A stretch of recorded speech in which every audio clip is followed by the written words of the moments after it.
Congress party की पूर्व अध्यक्ष और वर्तमान में कांग्रेस संसदीय दल की अध्यक्ष सोनिया गांधी क्या अगला लोकसभा चुनाव रायबरेली की बजाय तेलंगाना से लड़ सकती हैं? सवाल इसलिए क्योंकि तेलंगाना प्रदेश कांग्रेस कमेटी ने सोनिया गांधी को तेलंगाना में लोकसभा चुनाव लड़ने का प्रस्ताव दिया है और इसको लेकर के एक प्रस्ताव पारित किया गया है। मेरे साथ मधु याक्षी गौड़ हैं, वरिष्ठ कांग्रेस नेता हैं तेलंगाना से।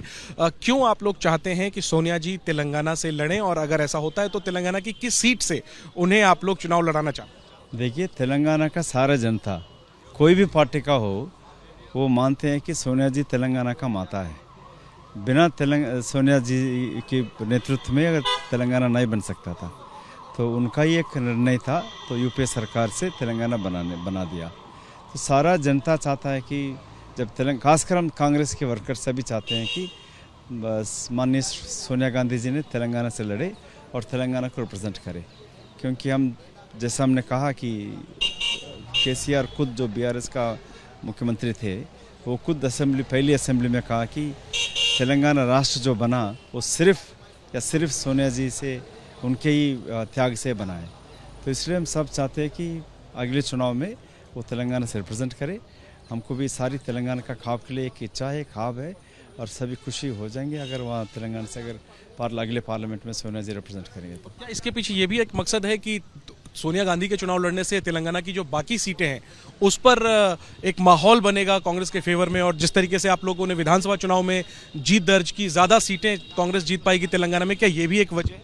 नहीं, बिल्कुल नहीं है। वैसे सरकार तो बना ही दिया है सोनिया जी की। तो जब दोबारा भी 10 साल के बाद तेलंगाना में सरकार बना, वो सिर्फ सोनिया जी की जो 6 गारंटीज की जो अनाउंस करे थे, लोगों में भरोसा है जब सोनिया जी कुछ बात देती है, वचन देती है, वो निभाएगी। तो हम तो सत्ता में हैं, तो हमको तेलंगाना वैसे ही हम बहुत पार्लियामेंट सीट जीत सकते हैं।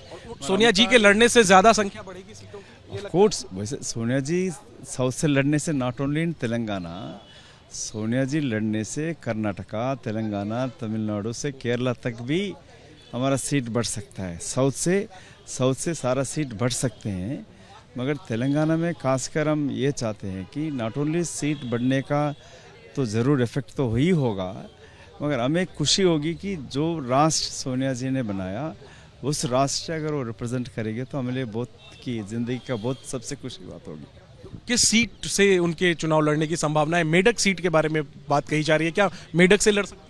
नहीं, हमने ये रेजोल्यूशन कल मुख्यमंत्री रेवंत रेड्डी जी ने बात कहा था। कुछ नेता लोग कह रहे थे कि कहीं नलगोंडा से लड़े, कहीं खम्मम से या मेदक से, तो वो साफ कहा दिया कि ये हम माननीय नेताओं को नहीं कह सकते कि कौन सा सीट से लड़े। हम यही एक 1 पॉइंट रेजोल्यूशन बना के भेजा है माननीय खड़गे जी को, श्रीमती सोनिया जी को, तेलंगाना से लड़े, किधर से भी लड़े वो जीतेंगे। कोई ज़रूरत नहीं है कि इधर से उधर से लड़ने की बात कहने की ज़रूरत नहीं है। सोनिया जी भी कोई सीट से भी लड़ेंगे तो कोई दिक्कत नहीं होगी। ठीक है। और इस परिस्थिति में क्या सर फिर रायबरेली से प्रियंका जी लड़ सकती है? नहीं, वो तो हम तो छोटा और कम बोल नहीं सकते। तो खूब जो सीनियर नेता लोग कहाँ से कहाँ लड़ना है, वो खड़गे साहब और राहुल साहब ने डिसाइड करेंगे। तो जाहिर सी बात है कि फैसला तो कांग्रेस आलाकमान को ही करना है, सोनिया गांधी परिवार को करना है। लेकिन ये एक बहुत ही दिलचस्प डेवलपमेंट है। तेलंगाना में सरकार बनने के बाद कांग्रेस दक्षिण भारत में ज्यादा से ज्यादा लोकसभा की सीटें जीतने की रणनीति बना रही है, और इसी रणनीति के तहत कांग्रेस के एक तबके की राय है कि सोनिया गांधी तेलंगाना से लोकसभा चुनाव लड़ें। इससे न सिर्फ तेलंगाना में कांग्रेस को ज्यादा सीटें जीतने में मदद मिलेगी, बल्कि पूरे दक्षिण भारत में एक मैसेज जाएगा। अहम बात यह है कि राहुल गांधी भी लोकसभा में दक्षिण भारत यानी केरल की वायनाड सीट का ही प्रतिनिधित्व करते हैं। अगर सोनिया गांधी भी दक्षिण का रुख करती हैं तो फिर सवाल उठेगा कि रायबरेली से कौन लड़ेगा, और ऐसे में प्रबल संभावना प्रियंका गांधी के रायबरेली सीट से चुनाव लड़ने की बन जाएगी। कैमरा पर्सन मान के साथ जैनेंद्र, एबीपी न्यूज, दिल्ली।